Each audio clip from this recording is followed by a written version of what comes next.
Welcome back, everyone.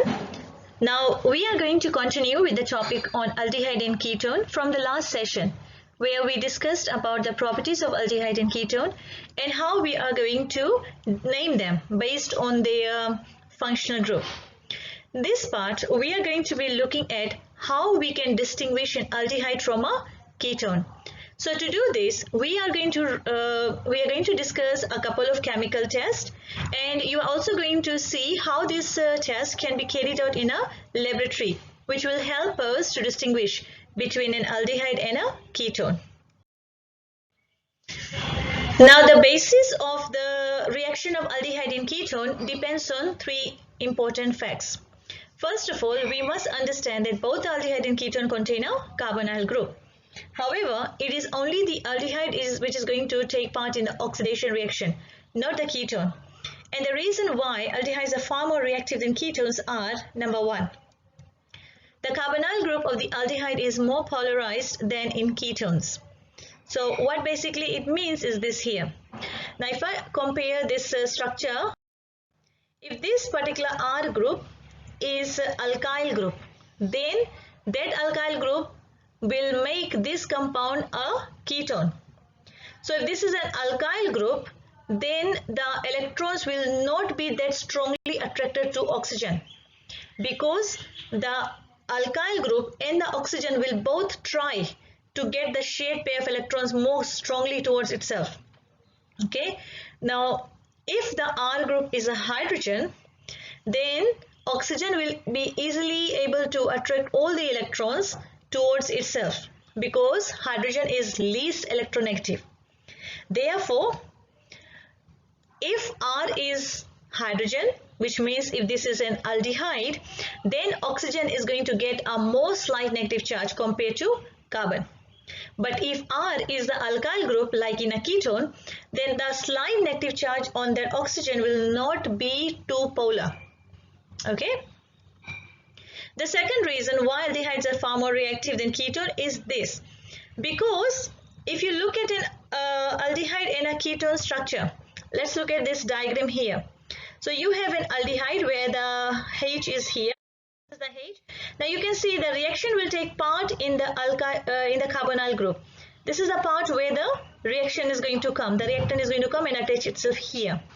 So you can see that the large alkyl group is on this side, which means whatever reactant is going to come, whatever nucleophile is going to come, can easily go and attack to the carbon, right? But if I'm looking at a ketone, now you can see that in a ketone, the carbon to the oxygen group, the carbonyl group which has to take part in the reaction, is kind of blocked by two large alkyl groups, and this is known as a steric hindrance. So the nucleophile or the reactant which decides to come and attack this carbon is not going to do so properly, because of the two large alkyl groups that are pressing or the pushing on to the inner carbon. Okay, so because of the large alkyl group, a ketone cannot that readily react compared to an aldehyde. And finally, aldehyde carbon to the OH bond is far more easily oxidized compared to the CO bond in the ketone. Now we are going to look at some chemical tests that will help us distinguish between an aldehyde and a ketone. The basis of the test is that aldehydes can oxidize while ketones cannot. Aldehydes will oxidize into carboxylic acid. Therefore, aldehydes act as reducing agents. This is how the functional group of an aldehyde is going to change when it oxidizes. The CH group in the aldehyde changes into COOH.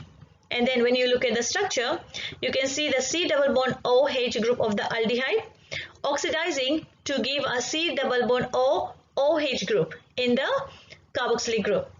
So aldehyde, that's ethanol, ethanoic acid because it has two carbon, and the name of carboxylic acid ends with anoic acid.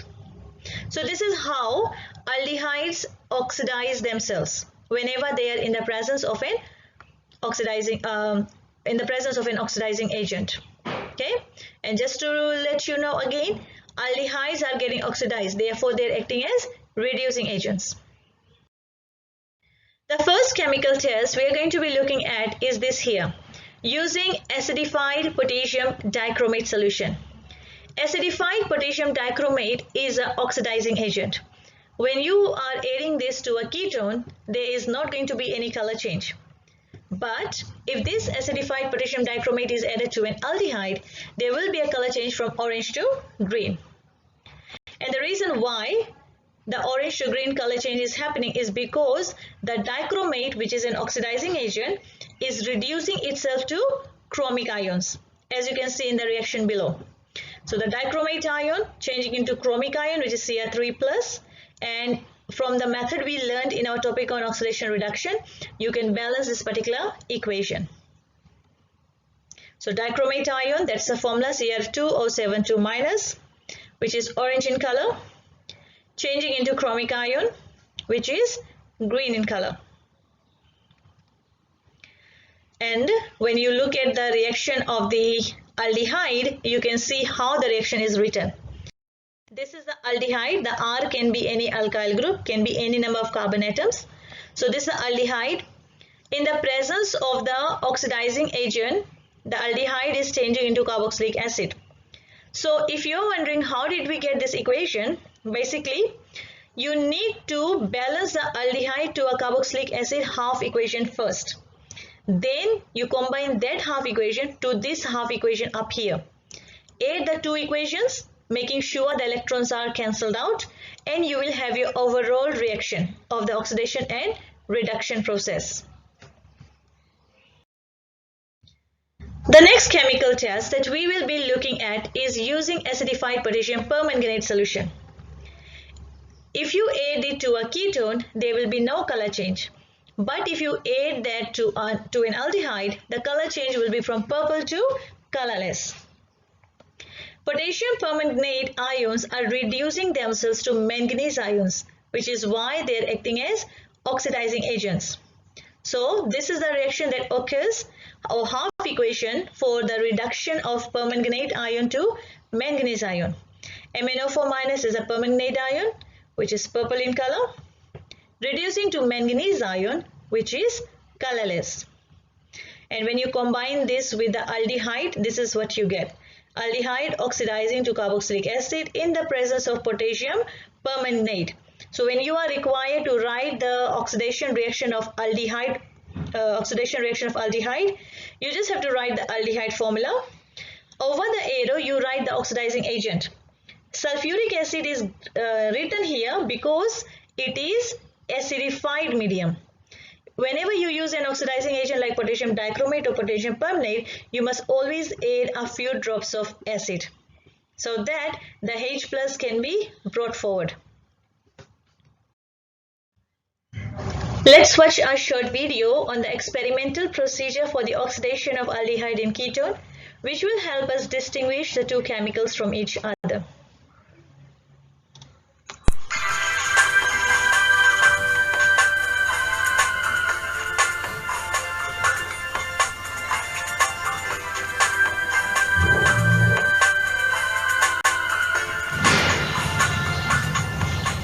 Aldehydes are oxidized by potassium manganate 7 to the corresponding acids. As the reaction proceeds, the purple color of manganate 7 ions fades away and a dark brown precipitate of manganese 4 oxide is formed. Aldehydes are also oxidized by potassium dichromate 6 in acidic solution. The orange color of the dichromate 6 ions changes to green, which is characteristic of chromium 3 ions.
third chemical test that we are going to be looking at to distinguish an aldehyde from a ketone is to use a Tollens reagent, also known as Tollens test. Okay, sometimes it's known as a silver mirror test. So a Tollens test basically makes use of Tollens reagent, which is diamine silver 1 ion. Diamine silver ion is a complex ion. Okay. When you add this to a ketone, no changes is going to be observed. But if the same test is added to an aldehyde, a silver mirror is formed on the inside of the glassware. And this is how it looks like. So you can see how the formed on the inside of the test tube. This indicates the presence of aldehyde. In the olden days, this is a process which was used to make mirrors. So when we look at the oxidation of aldehyde, this is how the reaction will proceed. So this is the aldehyde, which is ethanol, reacting with hydroxide ion. Now this reaction is actually carried out in the basic medium. Unlike potassium dichromate and potassium permanganate, where the oxidation was taking place in an acid medium, here the oxidation is going to take place in a basic medium. So that is why the OH minus is written. So aldehyde is oxidizing itself into a carboxylic acid, where the H is going to change into OH. And then you can balance the equation by adding water, okay, and the electrons. So now you can see how aldehyde has actually oxidized itself. Ethanol has become ethanoic acid. The silver ion, which is in the diamine silver complex, is going to reduce itself into metallic silver, which means if it is reducing itself, is acting as an oxidizing agent. So Tollens reagent is an oxidizing agent, and this is how the reaction proceeds. The diamine silver ion contains silver ion. Here the silver is present as Ag+, which is changing into metallic silver, and you can see that this is a reduction reaction. Okay, so any reduction reaction, okay, the chemical is the oxidizing agent, and the silver that is formed is the one that will be visible, which will indicate the positive result for an aldehyde presence. Okay, let's watch a video which will show us how silver mirror is actually formed. We will first begin with learning how the Tollens reagent is going to be made. The Tollens reagent is going to be made using ammonia and silver nitrate. So you'll see that reaction taking place in the video, and once that Tollens reagent is prepared, then glucose will be added to it. The glucose is actually an aldehyde because it contains a C-double bond OH group.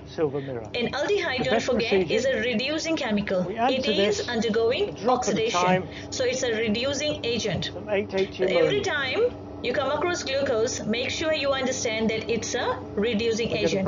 So let's see how the silver mirror is formed. Most impressive. On adding more ammonia, the most important thing to remember about this experiment is the flask must be scrupulously clean if we are to get a good silver mirror. The best procedure, we add to this a drop at a get a brown time precipitate of silver oxide, 880 ammonia. and we add more 880 ammonia to this, a drop at a time. We get a brown precipitate first, again until the precipitate redissolves, which on adding more ammonia will eventually redissolve to give us 880 ammonia.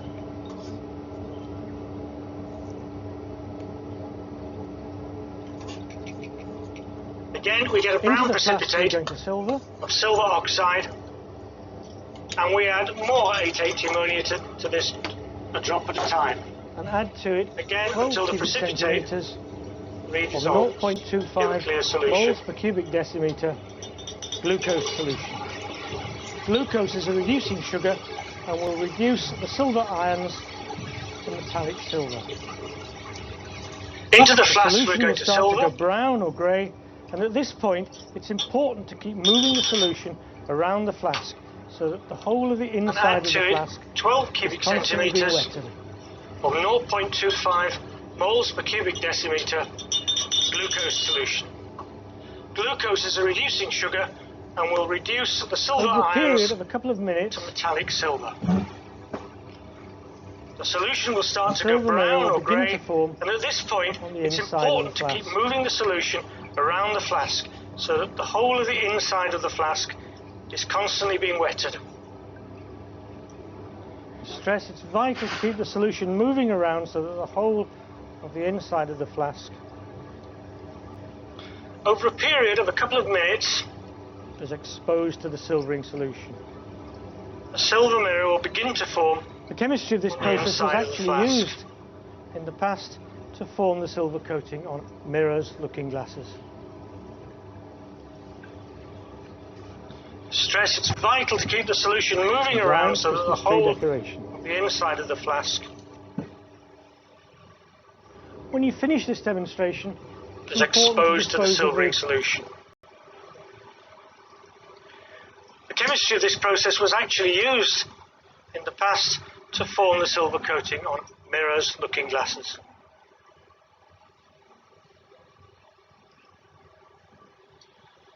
A giant Christmas tree decoration.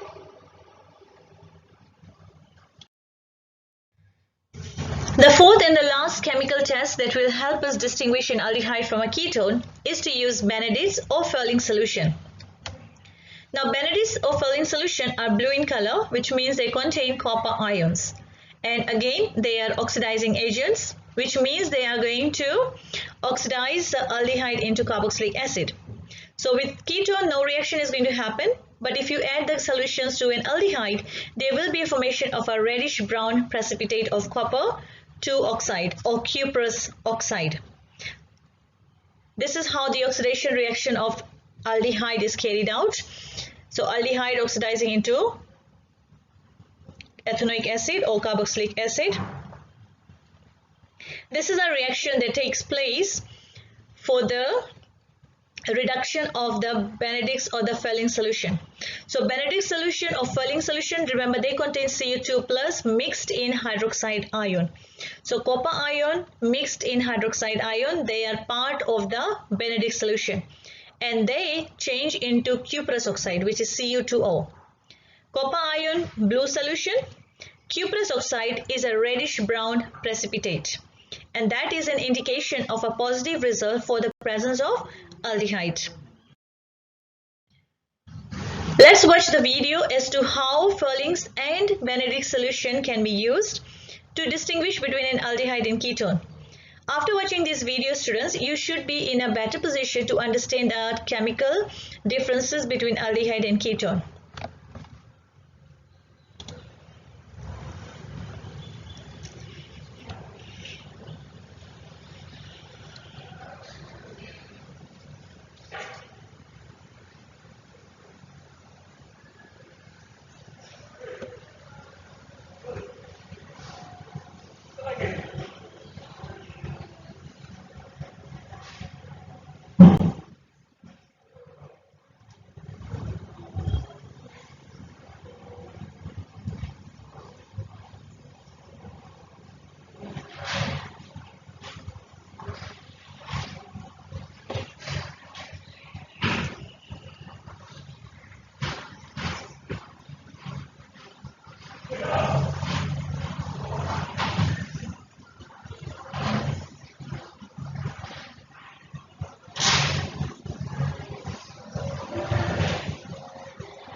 Students, there we have it for aldehyde and ketone.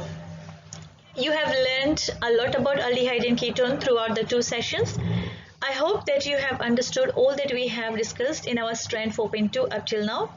The next thing that we will be discussing will be on carboxylic acid and their derivatives, which will be our next class for the week. Until then, you take care and bye.